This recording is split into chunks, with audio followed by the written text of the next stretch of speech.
Welcome to the Data Training Webinar Path 201, Longitudinal Data Analysis Approaches with PATH, Population Assessment of Tobacco and Health, Study Data Part 1. This webinar will be led by Westat statisticians, Dr. Jean Opsommer and Dr. Xiaoshu Zhu. A disclaimer: this is not a formal dissemination of information, and the views and opinions expressed in this presentation are those of the authors only and do not necessarily represent the views, official policy, or position of the U.S. Department of Health and Human Services or any of its affiliated institutions or agencies. A link to a transcript that includes descriptions of all complex images and information is available in the YouTube video description. In Part 1 of this webinar, I will first give a short introduction about the replication variance estimation method, because that's the method we will be using all the way through. Then we will go over the linear regression example. To follow, we will present two examples with increasing complexity: linear mixed model and generalized estimating equation model. The terminology I used here might not be the ones you are familiar with, but you should be able to recognize the models once we describe them. Before we begin, I want to share the disclaimer that the examples provided are to aid researchers in their analysis of PATH study data, but do not represent an endorsement of any particular analytic method. For official PATH study estimates, see the PATH study data tables and figures available on the ICPSR website. To give you an overview of this webinar, this is the outline for Part 2. There will be another example of longitudinal data analysis with multiple sets of weights. Then we will present a completely different example, the latent class analysis, LCA, which was requested from us. Then we will wrap things up. I will start with the introduction briefly on the weighted estimation that is the primary way to fit models to the PATH data, then the replication variance estimation, which is the main topic we will cover. Once I set up the general terms, I will describe how to use them in the three examples. The PATH study is nationally representative. The sample was carefully selected so that you could make statements for the whole U.S. population. It was drawn using a complex sampling design. First, different people who are in the PATH study have different probabilities of selection. So some people are overrepresented, while some are underrepresented within the U.S. population, and you need to account for that in your analysis. Second, the sample was not randomly spread over the whole country. It was selected in clusters. That means people are bunched up in small geographic areas. These geographic areas are primary sampling units all over the country. Within the primary sampling units, there are also smaller geographic areas called segments. Within the segments, the people are clustered within the households. The structure will have a big effect on the variance estimation. All those features need to be taken into consideration when you do analysis. Therefore, when you do modeling, you need to use what we call survey-appropriate methods, which requires a bit more work than the standard statistical package. It's important to use those survey-appropriate methods because then you will be able to make the statement like, I obtained these results and they are statistically representative for the U.S. population, which is a strong statement that not many studies can make. Those methods have two aspects. First, they need to use weights in estimation and model fitting to account for unequal probabilities of selection. Second, they use replicate weights when you compute the variance estimates, p-values, etc. The star sign is to note that the replicate weights are not the only way to do this. There is also linearization method available, but that method is much more complicated to use than the replicate weights. We will not address the linearization method in this webinar. When we are using weights in estimates, for example calculating means, total, or regression coefficients, instead of using the traditional ones without weights, you are replacing the same statistics but with weights. To show you an example, let's see the formula with notation here. Normally, when you are calculating simple average for some measures of interest, you will replace it by a weighted average. As you can see here, you will put weights in the mean expression, and that's how you compute the weighted mean. It's the same thing for model parameters. The weights are introduced in the formulas. Using replicate weights is somewhat similar. So again, you have your main statistics to compute, which is y bar w, the weighted mean. If you are going to compute the replicates, you are applying the exact same formula, but replacing the original weights with a set of replicate weights. So that's what you see on this slide. If you have y bar w, which I'm trying to compute the variance for, I'm using the same formula for each of the replicates. In the PATH study, there are 100 replicates. Once you finish computing the estimates for the 100 replicate weights, you can plug them into this formula, which is basically the sum of squared deviations. Then divided by a constant, which in this case of the PATH study is given here. That is 100 times 1 minus 0.3 squared. The reason for this particular constant is due to the specific replicate method used in the PATH study. The replication method used in the PATH study is called balanced repeated replication, which is also referred to as BRR. Specifically, the PATH study uses a variant of the traditional BRR that includes phase adjustment.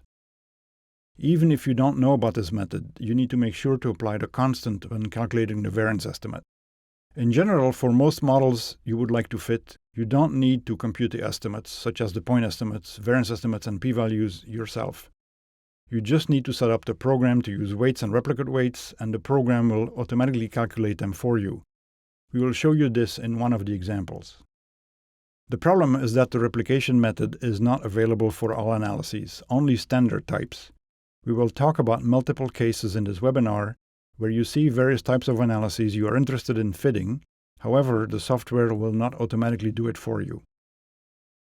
So the main purpose here is to show you that if you want to use one of those programs that will not automatically use the weights and replicate weights, you can do it yourself. We will give you 3 examples of that.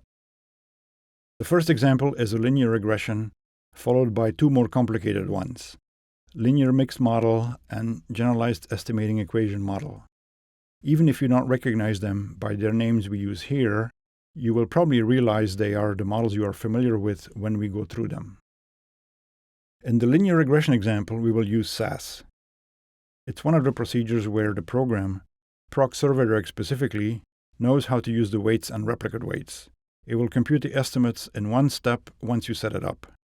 We are showing you this example because later we will go through the same thing but using what we call the manual method, or the macro that you do the calculation yourself. We will show you how the macro works. The reason we are doing both is so that you can really see the connection between the macro and the program.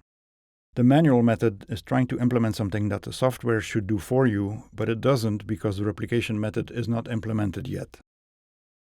To illustrate the linear model, we will present a made-up example using the PATH study adult PUF data.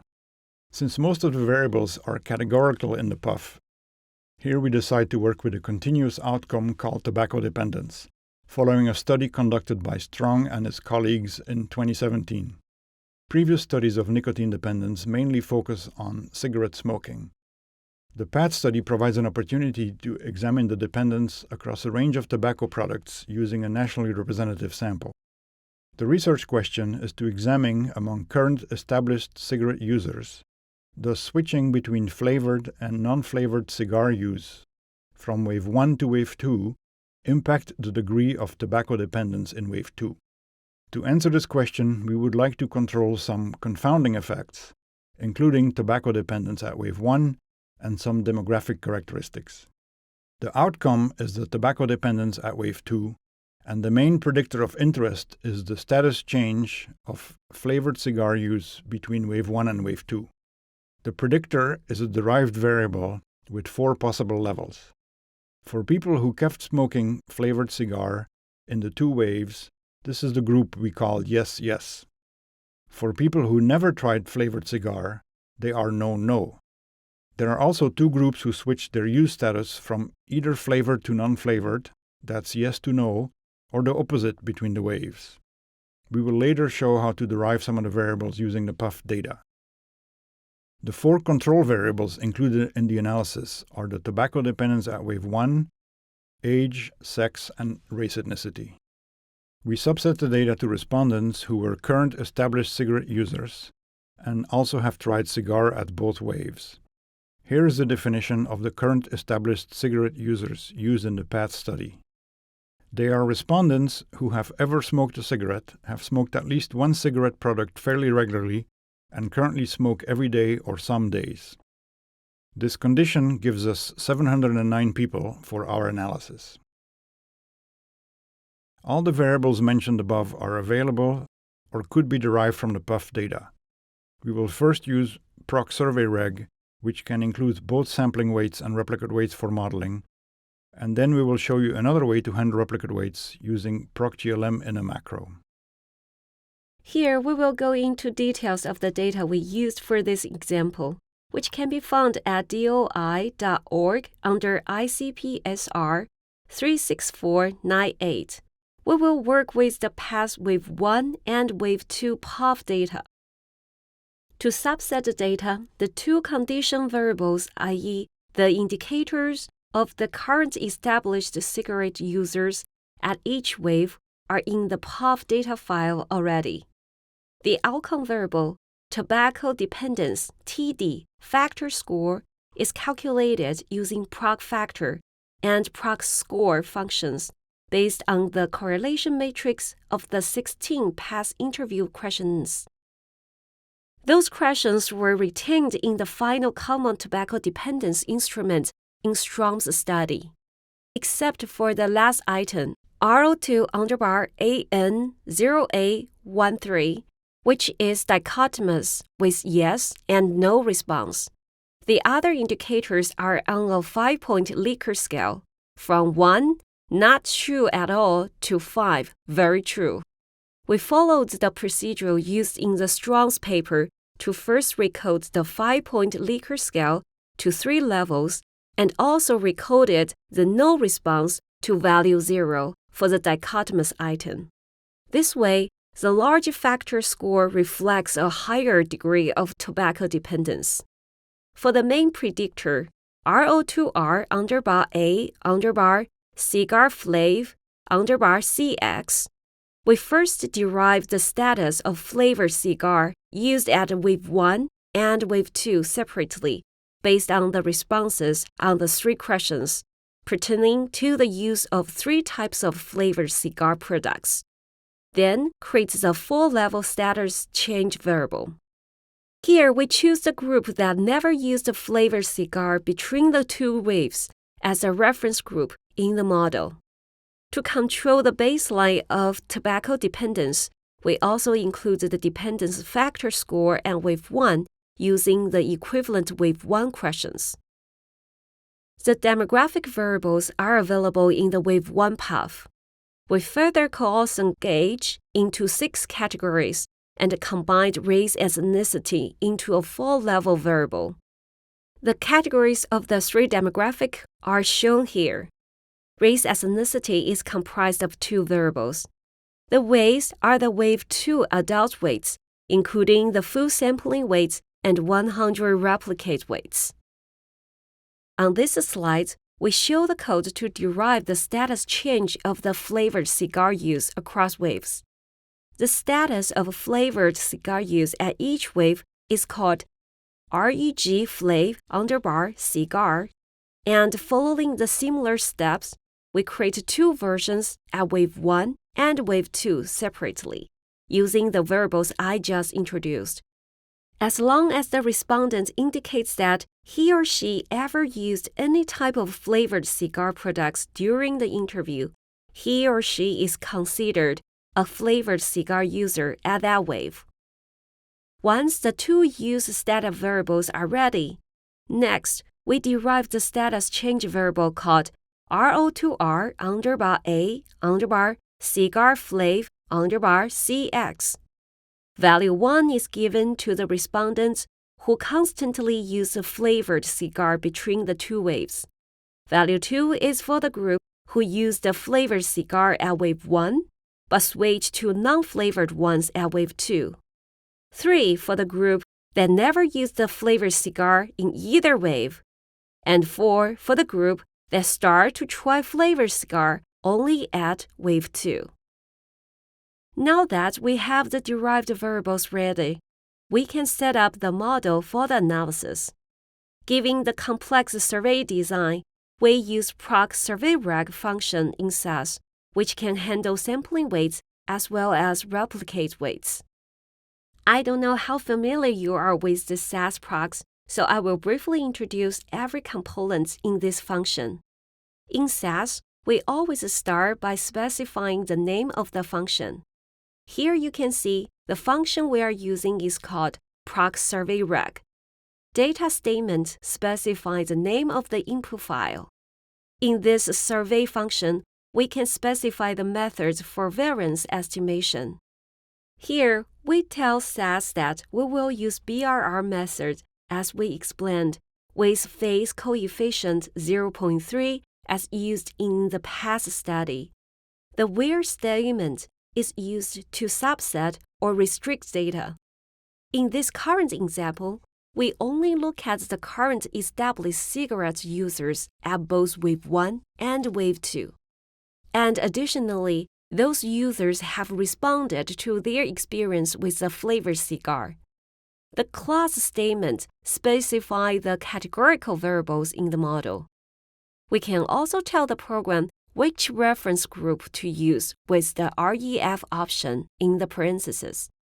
The main part of the proc is the model statement, where we specify the outcome or dependent variable and the predictors or the independent variables. The last two lines, the weight and the rep weight statements, are for specifying the sampling weights and the replicate weights, respectively. In the current example, we have 100 replicate weights, and this is the way to specify them in the rep weight statement. I need to point out that in SAS, a statement in red usually means the name might have typo or invalid in the current function. However, rep weights is actually a valid and correct statement in proc survey reg, so please don't worry about the red color here. After we run the proc, let's look at some outputs. We are most interested in the regression coefficients. Recall that in this particular example, the outcome is the degree of wave 2 tobacco dependence, and predictors and coverts are categorical. A coefficient with positive value means a higher tobacco dependence compared to the reference group. After accounting for the other effects in the model, let's focus on the main predictor RO2R underbar A underbar cigar flav underbar CX, where the respondents who never used a flavored cigar serve as the reference group. We can see from the regression coefficient table that all three levels have negative coefficients after controlling for the wave 1 tobacco dependence score and the demographic characteristics. This means the three groups of users who all have experience with flavored cigar at either wave 1 or wave 2 show lower tobacco dependence at wave 2 than the group who only used non-flavored cigars at both waves. In addition, tobacco dependence is statistically lower for two groups, the group who kept using flavored cigar and the group who tried flavored cigar at wave 1, but switched to non-flavored cigar at wave 2. Among the control variables, we observe a statistically significant positive coefficient for the wave 1 tobacco dependence level and a significant negative coefficient for sex. We can interpret the results as respondents who have higher tobacco dependence at the baseline still show higher dependence at wave 2, and the male respondents have lower tobacco dependence than the female at wave 2, while holding the other effects constant. We can also look at the test of model effects table for the overall contribution of the predictors in the model. Here, the table shows that the status change of a flavored cigar has significant impact on the tobacco dependence at wave 2 once we control for the other effects. Even though proc survey reg is a convenient way of dealing with this complex data, we can actually do those calculations manually using a regular modeling approach. This way, the equivalent standard function, such as general linear model approach, can be used. Let's look at the first step in the menu calculation. Here, we use proc-GOM to get the point estimates using the full sample weights. As you can see, the model setup is very similar with what we did in proc survey reg. The main difference is that we only use the full sample weights. Also, we have an additional statement, ODS, output, to pull estimates from the model outputs. The table names of the outputs from different SAS-proc functions could be different. You will need to look for the correct table name for the parameters that need adjusted stand arrows if you are using a different proc function for your analysis. In this example, we are only interested in the parameter estimates. Parameter estimates is the name for the table which contains the coefficient estimates in the regression model. The parenthesis here is to request keeping only the parameter name and their values from this table. Here are the regression coefficient estimates from proc-GLM. The estimates column contains the point estimates of the regression coefficients. They are identical with the ones we just saw in proc survey reg. However, we know that the stand arrow represented in this table are not correct because we haven't incorporated the replicate weights yet. So how should we do that? We will repeat the same modeling with each of those 100 replicate weights. You can see here that the model setup is almost identical to the one with full sample weights. But here we use one of the 100 replicate weights in the weight statement. Here, Ni is to call the i's replicate weights. I will explain later why we need to use Ni. Also, since we will need to combine the outputs with the outputs from the full sample weights run, we again request the parameter estimates table, but only keep the values of the coefficient estimates. We will repeat the same model for all 100 replicate weights. Once we run through all those replicate weights, we collect the estimates and combine them with the outputs from the full sample weights into one file. The table here shows you the data structure of this file, where the first column describes the variable and the estimates are in the following columns. As shown here, we can definitely see some variation within the estimates. Some even change the sign in some replicate weights, ranging from 1 to 100. The second column on the left is the estimates from the full sample weights. Those are the point estimates we will use in the final outputs. And the estimates from replicate weights are used to calculate the variance and stand arrows. This slide shows the equation used to calculate the variance, stand arrow, 95% confidence interval, t-test, and its associated p-value. If you recall, the equation for variance is exactly what we just explained. Taking the square root, we can get a stand arrow. Now we have the point estimates from the full sample weights and adjusted stand arrows. We then can calculate confidence interval, t-values, and its significance level. Here are the results from the calculation I just showed. The details are explained in the transcript. Now, I put the results from proc survey reg and the menu calculation from proc-GOM side by side, so you can see that they are identical. This slide shows you that the menu calculation is doing what is implemented in the built-in survey function. I hope everyone has a clear idea about how the replicate weights are used to adjust the stand arrows. However, it doesn't seem feasible to repeat modeling through the 100 replicates one by one, so we need to find a clever way to do that. In SAS, we can do the whole menu calculation in a macro. The code presented here is the macro that we could use for the menu calculation. A macro is a convenient way in SAS to run repeated codes in one statement. Here, %sign macro tells SAS that we will start to define a macro, and the name we give to this macro is rep_wgt. In the parentheses, we define 3 macro parameters. Those parameters will be manipulated later in the macro. DAT specifies the input file for the macro. WVAR is the name of the weight variable. And N is the number of replicate weights that need to be looped through. Within the macro, the first step is to get point estimates using the full sample weights. Choose the proc functions for your own analysis. But as I mentioned before, always check the table name for which you want to pull estimates of interest.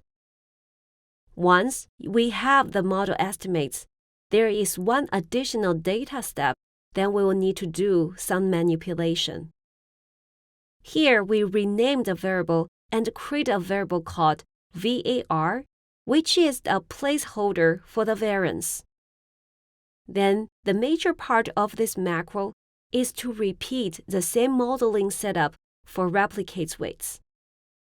Here, in the second setup, we use the do loop, which starts from value 1 to the user-defined value n, which represents the total number of replicates that we need to repeat.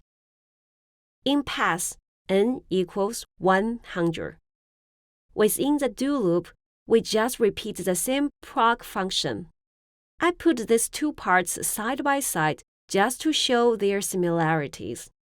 The only difference is the weights that are used and the output file.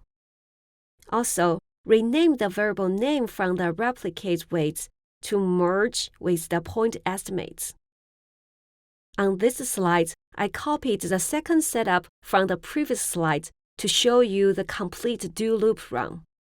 In the do loop, there is one more step after we have the estimates from one replicate weight. The output file is later merged with the point estimates from the full sample run. In this merged file, we calculate the squared difference between the estimates from the full sample run and the estimate from the replicate run. And the variance of the regression coefficient is calculated as the cumulated sum of the squared difference after looping through all the replicate weights. There are various ways of doing variance calculation. We are only showing you one possible way here. The %sign END semicolon indicates the end of the do loop once it loops through all the replicates. Then we move to the last step of the macro. In this last step, we simply apply the equations I just showed you and calculate the final adjusted stand errors, confidence interval, t-test, and p-value. We can save this dataset to an external file and also print it out in the SAS output, as shown in the table on slide 24. In summary, we can use proc survey reg, which does all the automatic calculation for variance with the use of replicates, all at once. And then we showed you the equivalent analysis, but has to be done manually. For the rest of this webinar, we will show you various cases like this one. There are other SAS proc functions that can handle the complex survey design. It's not a huge set, but they cover the most standard analysis and are listed here, such as survey frac, survey means, survey logistic, and survey phreg. But as mentioned previously, there are other procedures where you can't use the replicates to compute the correct variance. You do have to use something like the macro we just showed you. The calculations are not complicated, just the sum of squares, but programming them in SAS might not necessarily be easy. The macro we just showed you is available to you and can be modified depending on your specific analysis. We will show you the applications to some other models in the remainder here. Next, we will move on to another model, a linear mixed model example. The main purpose of this webinar is to show you what to do when the program is not already built to handle replications, and linear mixed modeling is one such example. For this example, we have a sample research question. It is just for illustration purposes, so if you look at the research question and say, I wouldn't ask it that way, that's totally okay. It really is just an example. Suppose we want to answer the same research question again, but this time we would like to use multiple waves of data, for example 2, 3, or potentially even more, so that you can have a bigger sample size than 709 people we had before. But if you do that, you will have the same respondents appear multiple times. So in other words, if somebody is a cigarette user in waves 1 and 2, but also in wave 3, that person is going to appear multiple times. That's often referred to as repeated measures. If you have repeated measures, that needs to be accounted for in the model because we're basically allowing a correlation between the measures. If you don't do that, your model is incorrect for the dataset and the results are not valid. So if you have repeated measures, the way I like to think about that is that you're introducing a random effect in your model that also needs to be estimated. When you have repeated measures, the proc survey reg is no longer appropriate because survey reg doesn't know what to do with a random effect or correlation. What we're going to show you is how to set this up in the proc mixed function. Unfortunately, proc mixed has several wrinkles that need to be taken care of. We will show you those wrinkles in the example. Here's the new research question, which is very similar to the previous one.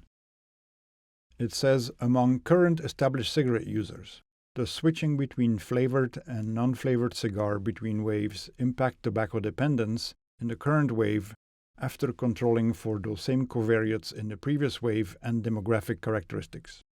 We're going to use the dataset for people who have completed interviews at waves 1, 2, and 3.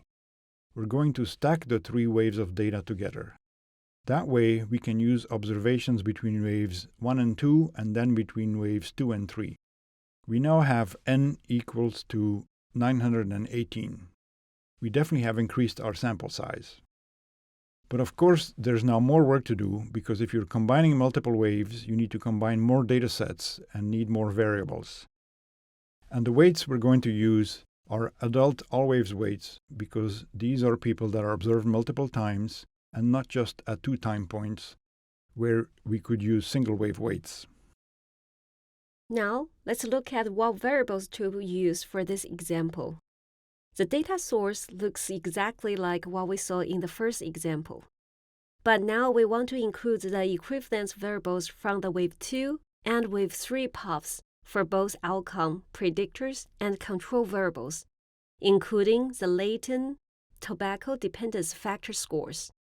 Similarly, we derived the flavor status variables between wave 2 and wave 3, then stack the files together after renaming all the variables. We also merge the other demographic variables such as age, sex, and race ethnicity from wave 1 puff and wave 3 all waves weights from wave 3 puff onto the stacked data file. Before we move to the macro, let me first introduce the proc mixed function. The structure is similar with proc GLM, but the most important addition is the random statement, which accounts for the correlated observations. In this dataset, the variable PID indicates which observations are coming from the same person. Here, we specify the intercept as a random effect.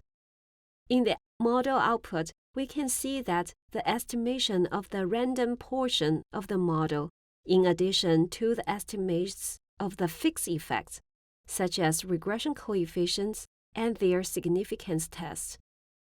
At this point, please note that we didn't add sample weights to the analysis. To add weights, we need additional data preparation and function statement. We use this unweighted example to show you some important components in the prog mix output. The first table we would like to look at is the covariance parameter estimates. This is the estimates for the random effect. Here we have two components. The random intercept is the between variance and the residual is the within variance. We can see a note saying that the estimated G matrix is not positive definite. This is an indication that the random intercept we specified may not be necessary. As you can see here, the variance estimate of the random intercept is 0. There is also a table titled Type 3 Test of Fixed Effects, which evaluates the contribution of predictors and the covariates in the model. Another table that we are interested in is the solution for fixed effects. It shows the regression coefficients of predictors and control variables in the model. However, we won't go into the estimates here because they are unweighted. Those results may change once we have weights included. Adding the weights will allow us to make the population inferences. To include weights in prog mix, there's an additional step we want to do even before we do the analysis. That is to scale the weights by dividing them by their mean. We show here an example way to do the scaling in prog-sequel. Feel free to use other ways you are familiar with to do that. We will discuss why we are scaling the weights later. The highlighted part shows that the full sample weights is now divided by their mean in prog-sequel. From this, we got a new variable called rs_WGT. This is the weight variable that will be used in the weight statement in prog mix instead of the original weights. We will come back later to explain why this is necessary. In the weighted analysis, the note regarding the G matrix disappeared. And we can see that the variance estimate of the random intercept is no longer 0 in the covariance parameter estimates table. Again, we can check the type 3 test of fixed effect. And here, it shows that cigar_flav_CX has significant contribution to the model after controlling for the previous tobacco dependence score and the demographic characteristics. Similar to the first example, we can look at the estimates for the fixed effects.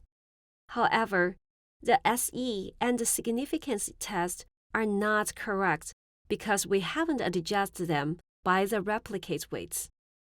We will pull the point estimates from here, but also run the same model through all replicate weights to get the adjusted stand errors. We will still use the macro. There are some additional elements we need to add to the macro for prog mix. The first part is now to scale the weights. This is the prog-sequel step we just discussed. We call NWVAR, which specifies the full sample weights, and scale them by dividing by their mean. The resulting rs_WGT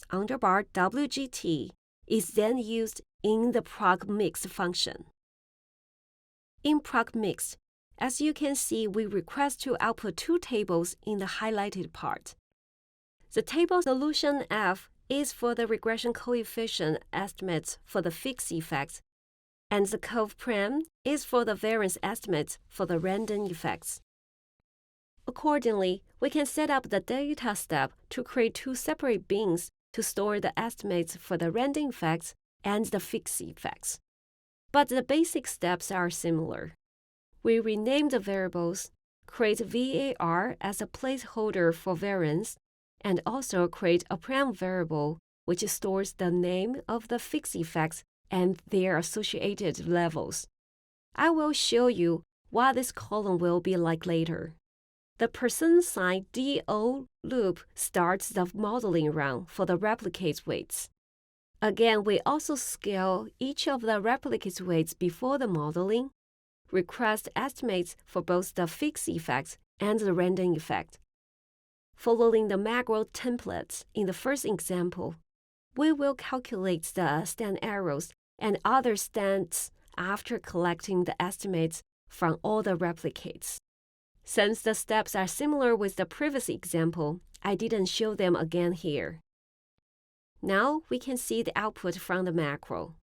We print two tables, one for the random effects and another for the fixed effects. Both of them contain the point estimates using the full sample weights and the adjusted stand errors calculated from the 100 replicate weights. The table on the left is for the random effects. If you recall, we specified the intercept as random. Here, the t-test result shows that the variance of this random intercept is not significantly different from 0.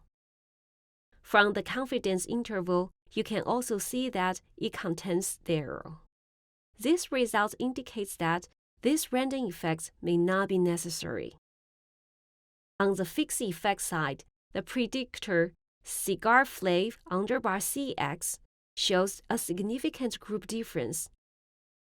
People who smoked the flavored cigar but switched to non-flavored ones, and the people who smoked flavored cigars in both waves had significant lower tobacco dependence than the people who only smoked non-flavored cigars, after controlling for the other variables in the model. In terms of demographic characteristics, the male respondents have lower tobacco dependence than the female, and the respondents who are non-Hispanic blank and non-Hispanic other have lower tobacco dependence than the non-Hispanic white respondents. So what will happen if we don't scale the weights? Let's revisit the outputs of random effect and fixed effects, looking at those covariance parameter estimates and type 3 test of fixed effects tables. On the left is what we just saw after the weights are scaled, and on the right, it's using the original sample weights. You can see that the fixed effects are not affected by the scaling, but the variance estimates of the residual are totally different, with the original sample being 10,000 times more. The extremely large residual variance estimate doesn't make any sense. To find out the reason for this large value, we need to dig into the SAS documentation, and it's not straightforward to explain. Since that is beyond the scope of this webinar, in order to keep the residual estimates more reasonable, we suggest scaling the weights before running proc mixed. In addition to scaling weights, in proc mixed, SAS actually offers two ways that are often considered equivalent for specifying the repeated measures. We just introduced the random statement. You can also set up the model using the repeated statement. These two are often considered exchangeable, and they are indeed the same or very similar if you have an unweighted analysis, and if your model is simple. However, more complicated models or weights give different results. We would like to spend a little bit of time on this part because analysts working with the data were finding variance components differed depending on the statements used. We compared the results of random and repeated statements and tried various combinations of weights. Results from the two approaches differed. For repeated measures, we are usually interested in estimating the interclass correlation or ICC coefficient. This is essentially a ratio of the variance components to figure out what the contribution of the between variance compared to the overall variance.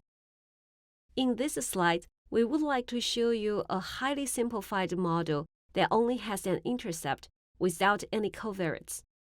The model with only intercept is called unconditional model because we are not conditioning on any covariate. Let's look at the table on the left.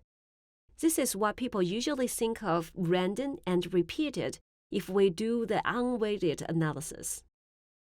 You can compute the ICC using the numbers shown here. No matter which statements you use, you can see the variance estimates are identical in these two. So the ICC is also identical. Here, the CS in repeated stands for compound symmetry for the variance covariance matrix. In the repeated statement, we can specify various covariance structure to account for the correlated observations. This structure assumes the correlation between two separate measurements is constant no matter how far apart in time the measurements are. Next, in the middle column, we do the same calculation but using the weights that are originally provided in the data. Now you can see the outputs are completely different depending on whether you use random or repeated. In the random case, which is what we just did, the residual variance, which is the weights-in variance, is too large, and the ICC basically goes to 0. But if you do repeated, you will get a reasonable ICC because both variance components are large. If you compare the numbers to the unweighted estimates, you can see that the weighted version are several orders of magnitude bigger. So using the original weights with the repeated statements fix the problem for the ICC. But it is because it's wrong in a sense on both the variance components. But if you scale the weights, as shown in the third column, you avoid the variance components estimation problem because now you have reasonable magnitude of variance estimates in both random and repeated. But what you do see is that the ICC estimates are quite different. And there is no real pattern here. There are just two different ways to estimate the same quantity that SAS has implemented differently. And you do get different results. Eventually, you have to pick one, and we will come back to that later. If we are doing the same analysis instead of using the random statement, we are going to use the repeated statement within the macro run. In the macro, we still scale the weights, run prog mixed, but with repeated, and calculate various stats. The tables presented here are the outputs. You can see the random effect table, the CS row, which is for the between variance estimate, is actually negative. That looks a bit suspicious because you don't expect negative correlation for the same respondents over time. But similarly, as what we had before, even though the estimate is negative, it's not significantly different from 0. That's actually close to 0 if you compare it with the residual. In that sense, it's agreeing with the previous run. But again, you get a different number. And in the table for the fixed effects, you can see that the estimates are different from the previous one. Here, if we look at them side by side, you can see that not only the point estimates change, but the significance level also differ in these two statements. Now, the group difference between the non-Hispanic black and non-Hispanic white was no longer significant in the repeated run. Since under both versions, the random effect for the intercept is not significant, so we could in fact drop the random effect. In this case, you can go back to prog survey reg and fit it without random effect. This is the code if you want to do it without random effect. This is the result. You can see that the results are close to what we've seen in prog mixed. To conclude, let's review what we have learned in the second example. First of all, if you want to have reasonable estimates of random effects in prog mixed, you must scale both the full sample weights and replicate weights by dividing by the average weight. By using weights in prog mixed, you obtain correct point estimates, but confidence intervals and p-values are incorrect. You also have to use the replicate weights to get the correct variance estimates and p-values. The full sample weights only give you the correct point estimates. There are two ways to do repeated measures in proc-mixed, random and repeated, which are based on different assumptions model. You can do either one, but the results can be different. We did some extensive comparison with the other software, including a benchmark analysis where the results should be identical when running in different software. If you have to pick one, we recommend using the random statement based on the benchmark analysis. Please keep in mind that both statements are correct, but it might be easier to defend if other people can get the same results as yours. We are now moving to the generalized estimating equation, GEE model.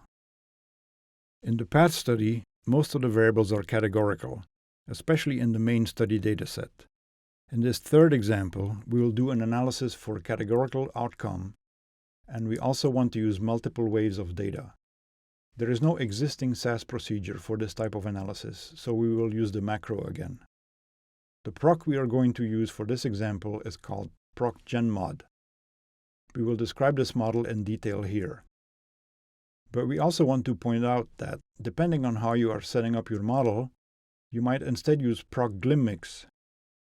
The steps are the same in both functions. In other words, you can use weights in these procedures, but they couldn't handle replicate weights. Therefore, you need to use a macro in order to get your variance estimates and p-values. The research question we are going to look at here is current smokeless tobacco use associated with poorer physical health after controlling for demographic characteristics? This requires multiple waves, and we are going to stack the data across waves. We are going to use 3 waves of data, waves 1, 2, and 3 for this example. The outcome is the reported physical health status. We recode it into 2 categories. Is physical health good or not good? The main predictor we are interested in is whether the person is a current smokeless tobacco user. The other variables are the demographics: age, sex, and race ethnicity. Again, we are going to use people who have data at all 3 waves so that we can use the all waves weight. For this example, again we are using the PATH data in waves 1, 2, and 3. This slide shows the variables from each wave and how they are renamed when we stack the 3 waves of data. The outcome variable used here is derived from the interview questions AX0090, and the status of current smokeless tobacco use at each wave is available in PATH already. The demographic variables are from wave 1 as controls, and we also merge the wave 3 all waves weights onto the stacked file. AX0090 is an interview questions asking respondents to rate their physical health status. It's on a 5-point Likert scale, where 1 means excellent health and 5 means poor health. We combine the first 3 levels into one category to indicate good health status, value 1, and the other 2 levels into the not good category, value 0. So the final derived variable is a dichotomous variable. Let's first look at the unweighted model. In proc-gen mode, the model setup is very similar with the other models we've seen before. We define the categorical covariates in the class statement, and in the model statement, we would like to model the probability that people feel good with their health status as a function of the smokeless use status and demographic characteristics. Since the outcome is binary, we will use a logic function. Proc-gen mode is more flexible function than the proc-mixed because it can handle both continuous and categorical outcomes, not just binary. To account for the repeated measure, we will need to use the repeated statement. We use PID to identify observations coming from the same person.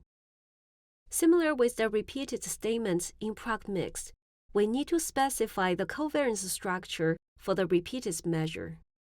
This is what the type command is for. Here we use AR, which is the first-order autoregressive matrix structure. In this structure, we have 3 time points for each person, and we assume that the correlation between the observations from 2 adjacent time points should be stronger than the observations that are not adjacent in time. Here, rho is the correlation index, and the squared correlation will be a weaker connection. Of course, there are other correlation structures that you could use for your particular research questions. The other 2 commands, core W and ecov-B, request printing out the correlation matrix and variance covariance matrix. Here are some selected outputs. The table on the left is the correlation matrix. This table shows that the correlation between 2 adjacent time points is 0.52. If you square it, it's 0.27 for the correlation between time 1 and time 3. The table on the right is for the regression coefficient estimates. In the unweighted model, the mean predictor, ESTD_SMKLS, is not significant after accounting for the demographic characteristics. However, we know we will need to use weights to make a population inference. The weight statement is where we specify the sample weights. Again, we will get the point estimate using the full sample weights, but calculate the stand errors using the replicate weights. We request 2 output tables. GEE-EMP-EST is for the regression coefficients. We also add GEEW-core for the correlation estimates. Here are the outputs from the macro. The correlation from the weighted model is 0.54, close to the unweighted version, and is significantly larger than 0. Looking at the regression coefficient, you can see this time that the main predictor ESTD_SMKLS is actually significant. For the people who currently use a smokeless tobacco, the likelihood of having good health is lower significantly than the people who didn't use the smokeless tobacco, accounting for the effect of the demographic characteristics. We can also see that the likelihood to have good physical health is lower for older people than the younger adults. Females are more likely to have not good health compared to male, and non-Hispanic Black and Hispanic are less likely to have good health status than the non-Hispanic White after controlling for the other effects.